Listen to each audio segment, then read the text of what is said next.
എനിക്കിതിന് പരിഹാരം ഉണ്ടായേ പറ്റൂ മാഡം. മറ്റൊരു കുട്ടിയുടെ രക്ഷിതാവിന് ഇല്ലാത്ത കംപ്ലൈന്റാ ഇദ്ദേഹത്തിന്. ഇങ്ങനെയാണെങ്കിൽ ഇദ്ദേഹത്തിന്റെ കുട്ടിയെ പഠിപ്പിക്കുന്നതിന് എനിക്ക് ബുദ്ധിമുട്ടുണ്ട്. നന്നായി.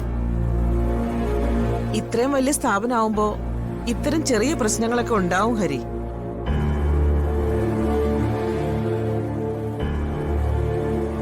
ഈ സീറ്റിലിരുന്ന് ഞാനിത് എത്രയോ കാണുന്നതാ. അത് തന്നെ. അയ്യോ മാമിന് ഇതൊക്കെ നിസാരമായിരിക്കും, പക്ഷെ എനിക്കിത് അത്ര നിസാരമല്ല.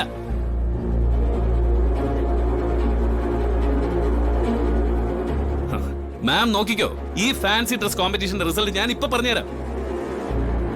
പത്മ ടീച്ചറുടെ മകൻ തന്നെയായിരിക്കും ഫസ്റ്റ്.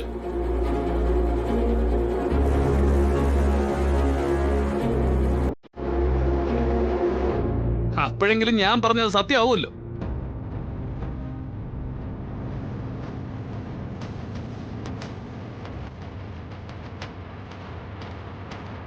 മാം, ഫാൻസി ഡ്രസ് കോമ്പറ്റീഷന്റെ റിസൾട്ടാ. മാം സൈൻ ചെയ്താ അനൗൺസ് ചെയ്യായിരുന്നു. ആ നോക്കിക്കോ. ഓ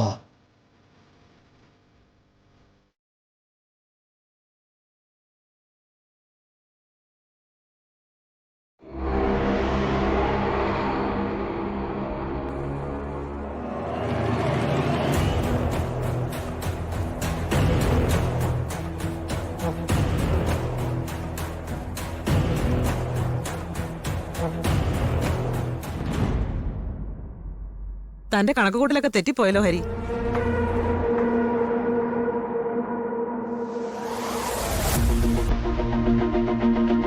ഫാൻസി ഡ്രസ് കോമ്പറ്റീഷനിൽ 1ാം സ്ഥാനം നിങ്ങളുടെ മകൾക്കാ, കല്യാണിക്ക്.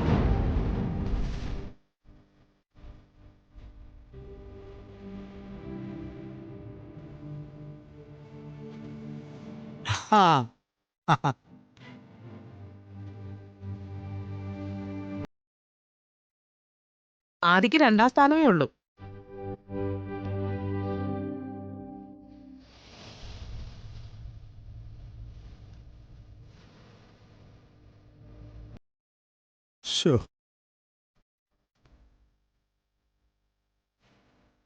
പിന്നെ ഞാൻ കുറച്ചു മുമ്പ് ഗ്രീൻ റൂമിൽ പോയിരുന്നു. അവിടെ ഹരിയുടെ മകളെ പത്മ ടീച്ചർ ഒരുക്കുന്നത് ഞാൻ നേരിട്ട് കണ്ടതാ.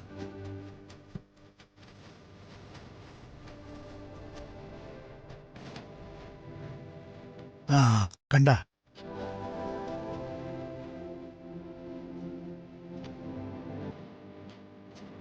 അങ്ങനെ ഒരു വിരോധം ഉണ്ടായിരുന്നെങ്കിൽ അവരതിന് തയ്യാറാകുമായിരുന്നോ?